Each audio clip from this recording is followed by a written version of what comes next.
Real life, comets are basically part of the debris left over after a formation of our solar system. Most real comets are dirty snowballs that have these very strange orbits.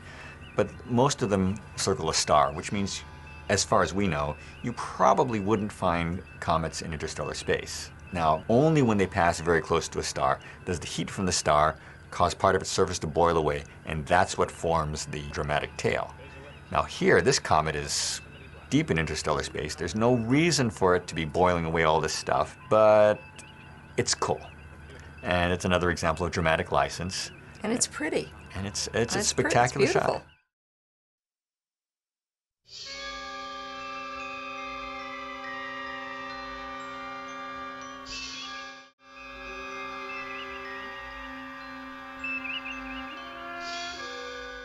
The comet's tail, he becomes visible. End run, gentlemen. We'll swing around the other side and catch him at that moment.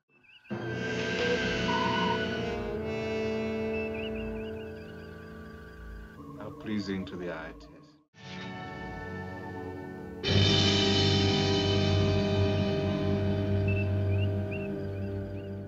The comet was one area where we felt we could take a little license with what they originally did. We try to keep the general flow and the color scheme what they originally had. But CBS Digital had a fluid dynamics animator named Javier Bello, and he actually gave us streams of particles and little snowballs and things coming by. And I think it gives a dynamic to the sequence that the original didn't have. We wanted to give it some dimensionality. The Romulan talks about how its many particles will obscure the Enterprise sensing devices. We wanted to see that particulate. We wanted to see pieces falling off. We wanted to see the stream of color, which is just beautiful because it just adds a dimensionality to the show. They're actually going into this comet. It's not just some light curtain that they used on the original show.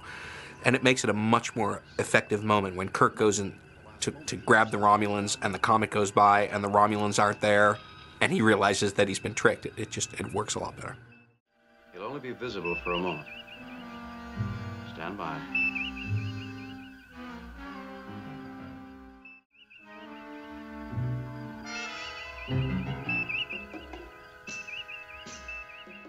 Sir, nothing in the last moment. He Must have guessed our move. Hard to starboard help. Hard start. When we first looked at this episode, we looked at these torpedo-like phasers and we said, well, we gotta fix that. And we thought we were gonna try to standardize the phasers. And the more we looked at these shots, the more we realized that the sound effect of the torpedo firing sound was part of the shot. And we couldn't, with that sound effect, put the normal phaser beams in. It would just be wrong. So we said, okay, we needed to respect what was originally done. So I think it was Dave went back and listened to it and said, you know, he's not just ordering phasers, he's ordering proximity phasers. Now what's a proximity phaser? We haven't a clue, but obviously a proximity phaser is different from a regular phaser, and we just used it here, and a couple of other episodes we had to use it. We used it in Errand of Mercy. Proximity phasers. They're never used again in the show. And it was before the development of photon torpedoes and before phasers were a beam weapon. This is the first time the Enterprise uses its weapons. The unfortunate thing is we don't have any of the soundtracks for the show. So because of that, we're tied to whatever sounds they use in the original series. So if there's an effect that we're going to replace but there's a sound over it, we have to match that sound, and proximity phasers presented that problem. So how do you make a phaser beam into a bolt and still maintain that it's a phaser? So we had those poor guys at CBS Digital working around the clock to figure out how to do this in a way that looked believable. You wanted a head on it because it's basically going to be a depth charge. But we also needed to extend some kind of beam off of it because it's a phaser.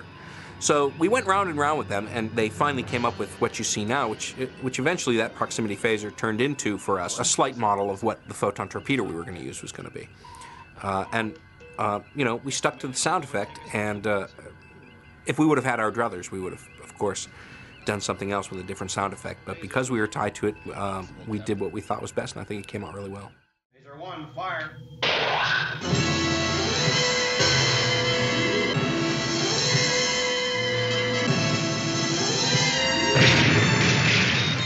Captain, are they surrendering?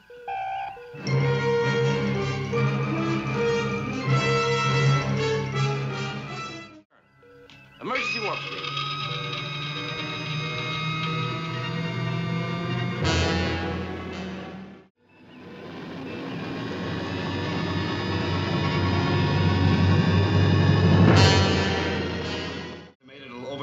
2 minutes, sir.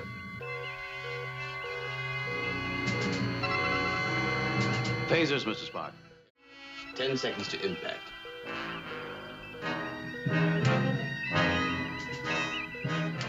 Captain. Must have a range limit.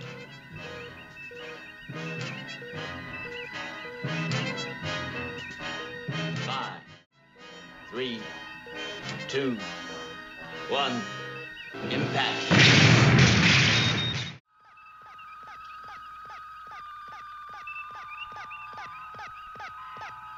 Same as before, Mr. Sulu. One of the pleasures of doing this is being able to show the Enterprise in different aspects, angles that you haven't seen before. That also lends itself to alien ships. And so we had a prime example here. Every time you've seen the Romulan ship in that episode, you see the bird of prey painted underneath it. And that's fine. You want to know it's a bird of prey. But we thought at one point, wow, how cool would it be to turn that around? After we've brought you back into the world of Star Trek as we know it, we took this shot here as an opportunity to show a different angle. We showed it from a top angle, showing detail that you never saw before, and change the lighting, making it a little more dramatic. And that just is something that we could do that they didn't have the budget to do back then. We had a lot of fun working on that, and the unfortunate thing about Star Trek is the alien ships are never around very long, so there's only a few times where you get to do this. So, you know, whenever we have the chance to introduce a new alien ship, we will. Whenever we have the chance to take an alien ship that you think you know, we want to show you a different angle of it to make it a much more beautiful past. Stay with it.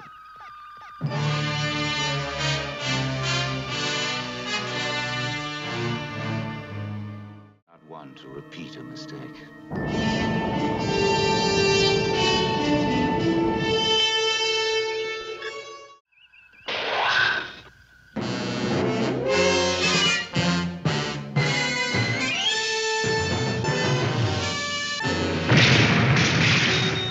Into the neutral zone.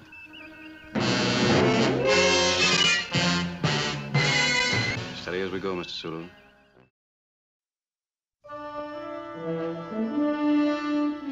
Captain's log, stardate 1709.6. We are at the neutral zone. Have lost contact with the intruder. No reaction on our motion sensors, but believe the Romulan...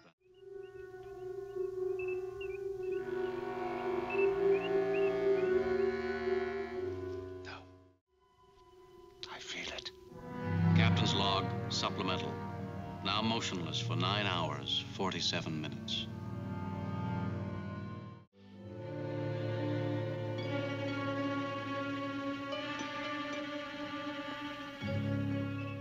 Fire.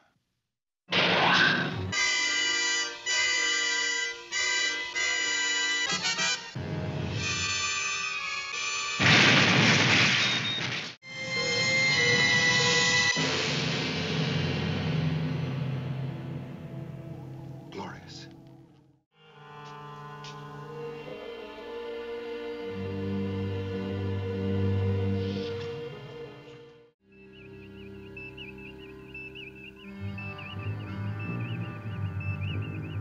Enemy vessel becoming visible. Stand by. Fire.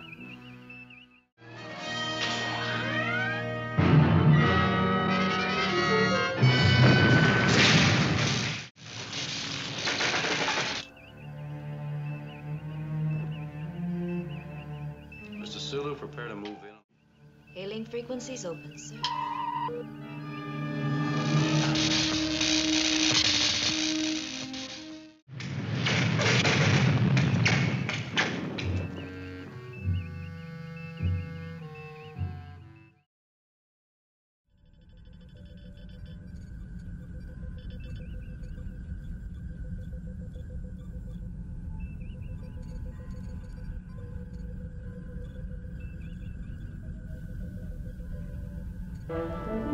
Captain's log, stardate 2712.4. Planet XO3. Dr. Roger Corby has been located, and I have become a prisoner in his underground world.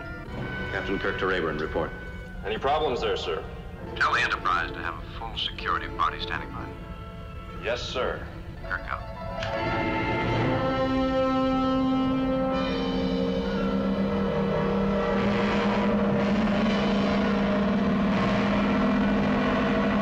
Captain, are you all right? You sound tired. All under control, Mr. Spock. Dr. Corby has made some fascinating discoveries. Stand by for regular contact. Kirk out.